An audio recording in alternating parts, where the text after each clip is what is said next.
Hello guys welcome back. अंग्रेजीमा नभनौँ मलाई, अंग्रेजीको ई पनि जानिँदैन, नेपालीमा भनौँ। मेरो च्यानलमा तपाईहरुलाई स्वागत छ है। आज चाहिँ म धेरै दिन पछाडि भ्लग लिएर आउँदैछु। मेरो भ्लग हेर्नु भएको छैन भने थोप्रा, मैले नाम पनि चेन्ज गरेको छु है। च्यानलको नाम चाहिँ मेरो पहिले चाहिँ थोप्रा मोटो भ्लग थियो, अहिले चाहिँ मेरो थोप्रा भ्लग मात्रै बनाएको छु है। कति मान्छे चाहिँ झुकिँदो रहेछ क्या थोप्रा भ्लग बनाउँदाखेरि चाहिँ। पहिले चाहिँ मोटो थियो, अब थोप्रा मोटो भ्लग चाहिँ बनाउनै सकिएन क्या, किनभने मसँग अब पहिले साधन पनि थिएन।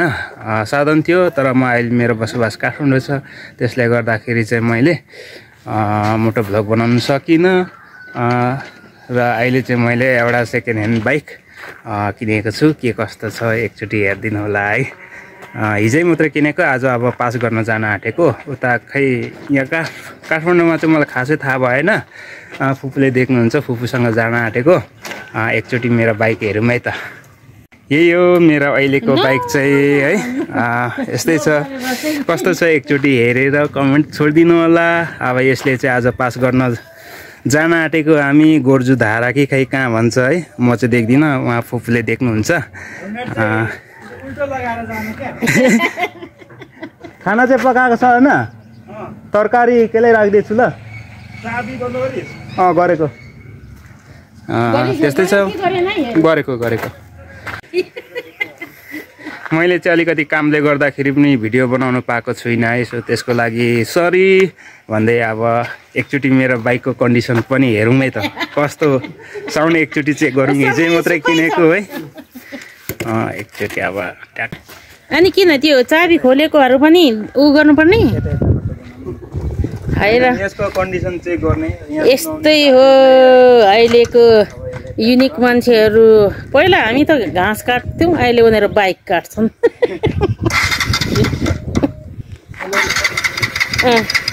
समयको कथाले मागेको अनुसार है। माथि गर्नु पर्दो रहेछ है।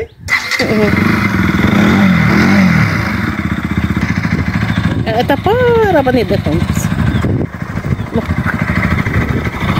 यो यहाँ समय राख्नुपर्ने भयो क्या, यो स्ट्यान्ड लगायो कि स्टार्ट बन्द भइहाल्दो रहेछ है अहिलेको मेरो बाइक। यही हो। सो मसँग अहिले गोप्रो छैन, गएको म भिडियो बनाउनु सक्दिनँ है।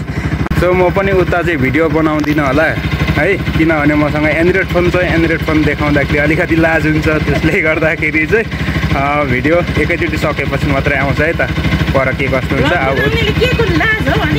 अब उताको अब आइफोनहरू हुँदाखेरि चाहिँ अलिकति भिडियो बनाउनु पनि लाज हुँदैन थियो। अब एन्ड्रोइड फोन देखाउँदाखेरि अलिकति लाज हुन्छ क्या है। सो अब अहिले यति नै, भिडियो के कस्तो हुन्छ उता पुगेको हेरौँ है त।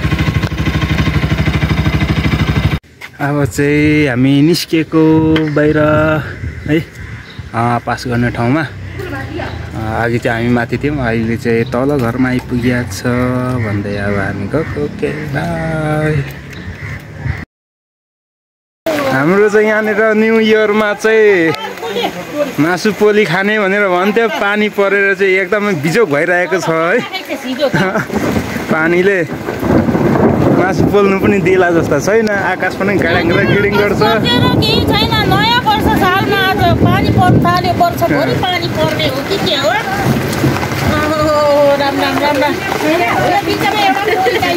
यस्तै छ, आगो चाहिँ बलिसक्यो, पानी परेको गाह्रो छ। पानी परेको रोटी जा मन्त्र के बाचा पुछार भएको माछा यहाँ मासु पोली खानु के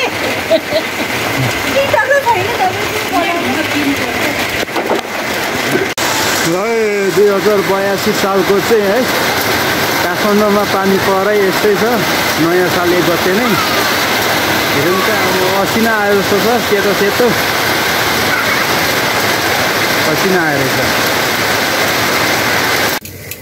ल। हाम्रो चाहिँ अब मासु पोल्नलाई सुरु भयो है। एक दुईवटा फोटो पनि खिचिराखौँ न।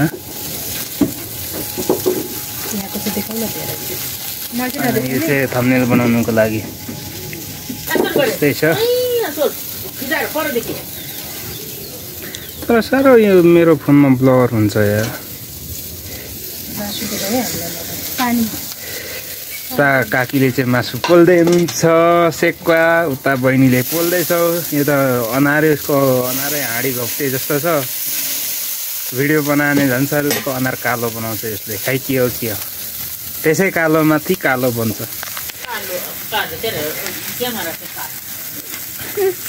हेरौँ ऊ अनारै कालो न काली छ।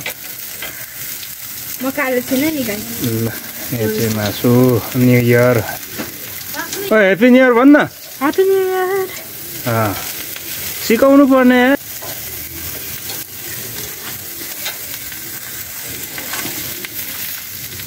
चाहिँ मासु डढेर यसरी आगो उठेर चाहिँ हामीले पानी हान्दै पोलेको है। अलिकति पोल्दा पनि पोल्नु पनि नआएर हो कि बा यसरी पानी हाने पानी आगो झन् ठुलो उठ्ने। यस्तो छ। अब यो छानाले भत्काउनु पर्ने भयो। पानी रोक्यो है। अब भत्काउने हो। म भत्काउँछु यता।